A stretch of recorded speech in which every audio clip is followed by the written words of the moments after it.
Welcome to my mini blog. तो तुम्हें देखी पार्थ आज आम नदी आसचु। आज हूँ श्रावण मासर पहला सोमवार से आमर ये पिलाटा आसी आज पानी उठेवाई ढालवार आसी।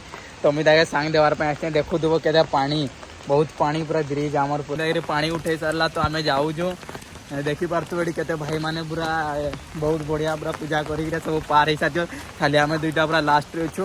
तो टाइम है 11 बजे इंदा किंदा सीन दिशुची। तो तुम्हें माने जेबे भी आसो टे आराम से धीरे से आइब। वर्षा मस्क लगे पूरा स्लीप हेबारे आमर सांगे आसो बोले बची भी पार मरी भी पार। मेतकी बड़ो छता धरला इरा टे भक्त देखेबार लगे टे छताटा फुटेक छाड़ दूसरी देख भगे धरई दूसरी। तो ये पिलाटा आमर जाऊँगी पानी ढाबार लगी।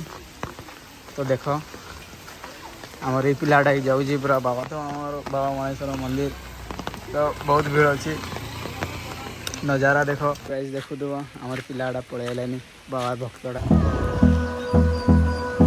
मंदिर जस्ट ना बाहरी पड़लु। तो ये पानी ढाला सारा पर